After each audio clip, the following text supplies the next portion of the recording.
I actually saw this tweet for the first time in a video from Sargon of Akkad. He was talking about Andy Ngo and David Pakman, and he shows this tweet that says, from Tulsi Gabbard, quote, "I'll never apologize to smear merchants for doing everything I can to prevent more of my brothers and sisters from being killed or wounded. If it means meeting with a brutal dictator or 100 dictators, I will do whatever it takes to prevent or end a regime change war."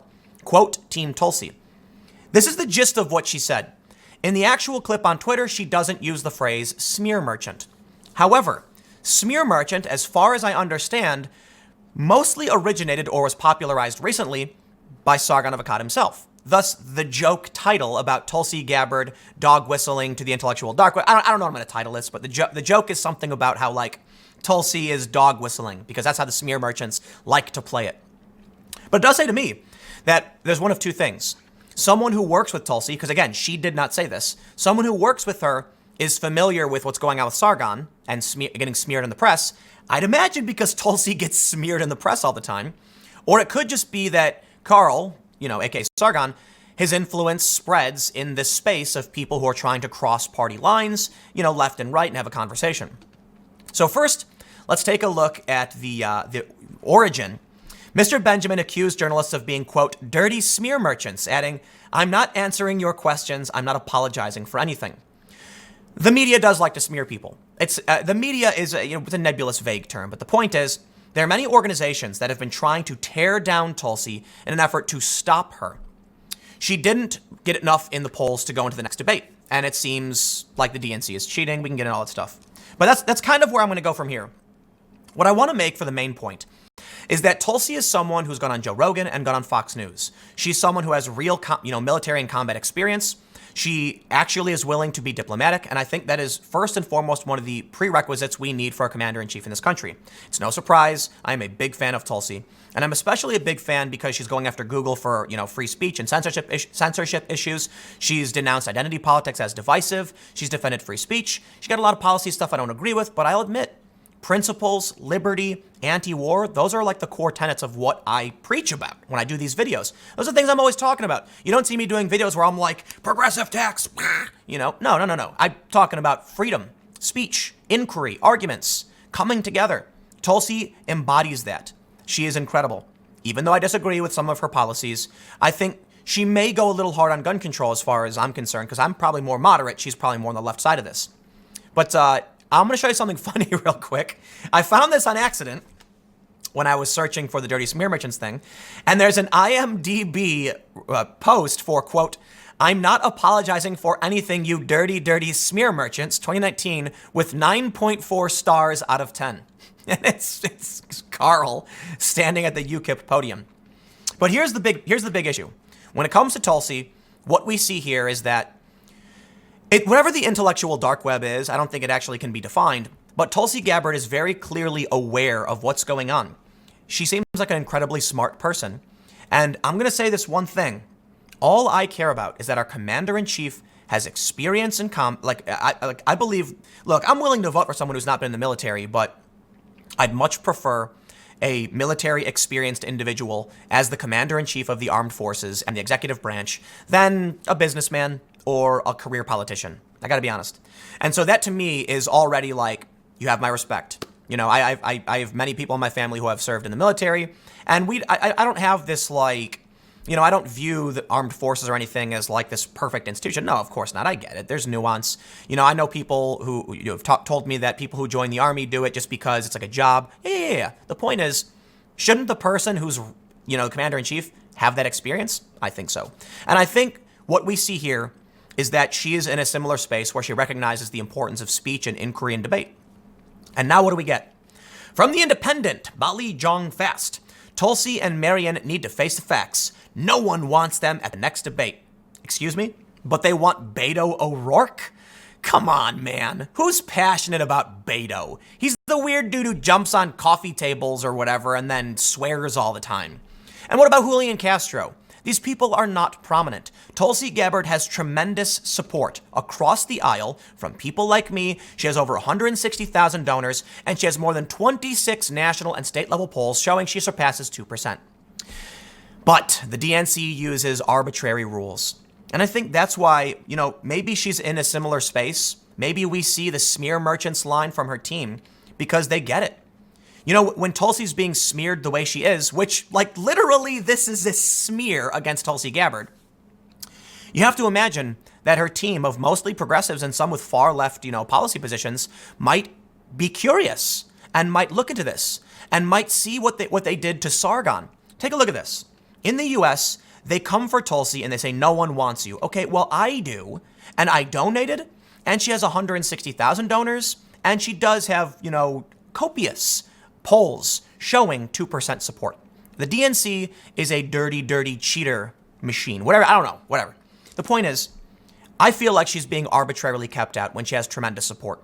When she was the most searched for candidate after the first debate, and I believe she was one of the most searched for in the second debate, especially with the Kamala Harris thing. I want to see that. I want to see a principled individual take down some of these corporate cronies.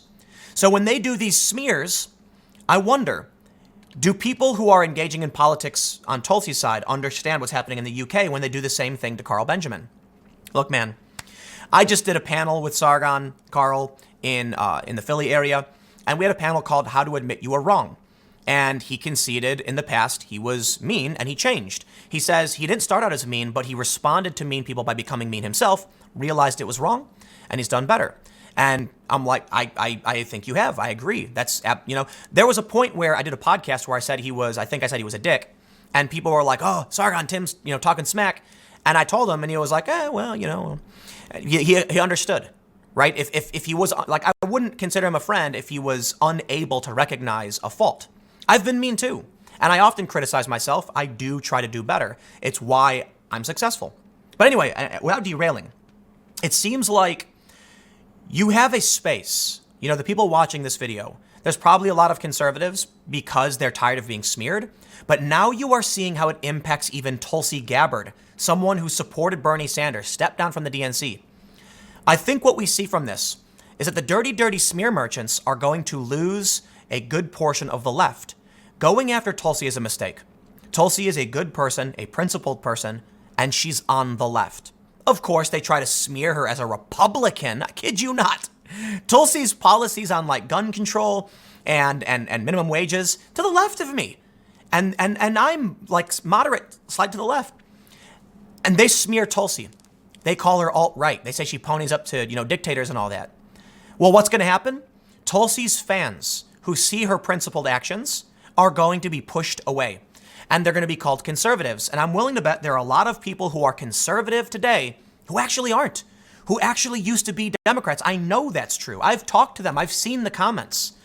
Certainly there are a lot of conservatives who are laughing and clapping, being like, welcome to the party. Welcome to getting smeared by the media. I wonder. That's my big question. Does Tulsi, or at least her team, watch Sargon's videos? I'd be impressed. I would. Sargon has been considered by even those who smear him as a member of the intellectual dark web. No, seriously, there was a study that came out trying to claim that he was part of this, rabbit hole pipeline to the alt-right. They called him intellectual dark web. That's a big step up from, Gamergate personality or anti-SJW. For a while, Sargon was just in that space, but now he's considered intellectual dark web. I think it was Brett Weinstein who said he's the working man's intellectual. I'm not sure what Carl's academic background is. But this is impressive to me. The media doesn't... I think the media plays a game to circle around the establishment because they even go after Bernie Sanders too. I don't know what they want, but I can say that it's among the left, the Democrats, moderates, progressive, it's all just chaos. It is. They want to claim that I'm a conservative. Well, I'm not. Definitely not. I think moderate's fair, but I also think moderate's not fair. Like if I'm going to be honest, I don't think moderate's fair either because, dude, I got to admit, I'm lefty. Like when I look at my personal politics and what I do, you have no idea how I operate my businesses, how I treat other people. I was very much a Bernie Sanders supporter. But I've now conceded to being a moderate because even though I'm still holding left-wing policy positions, I don't see the left on my side anymore, so I don't feel like I'm a part of the left. They're doing it again now to even people who are further left like Tulsi. I guess it's a problem. I think the problem is that people... I feel like I'm willing to fight, okay? I'm not willing to back down. But perhaps me saying I'm a moderate is me backing down and saying, you know what? I have nothing to do with them. And then if you see the same language from people like, Carl, who used to be very much left, and now he's more of a centrist because he's being pushed away too, that language now resonating on the Tulsi Gabbard side of things. I am a symbol. I'm an image of the left's cultural battle within itself in the United States. Like as a moderate, as somebody who was like, yeah, Barack Obama, right, for the first time. And now you're going to see something similar with Tulsi. She's clearly not a conservative. But what happens when she gets smeared by The Independent? Nobody wants you. Well, her fans do. We are the politically homeless.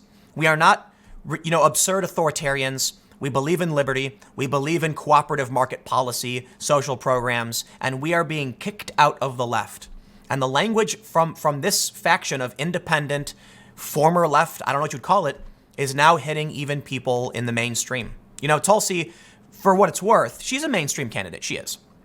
I mean, she's an outlier, she's an underdog, and she's anti-establishment, but at least she was in the debates as long as she was. And the reason why I think they're kicking her out is because she is breaking the mainstream. She's breaking into those ranks. Well, they can't have that. So the dirty smear merchants are at work.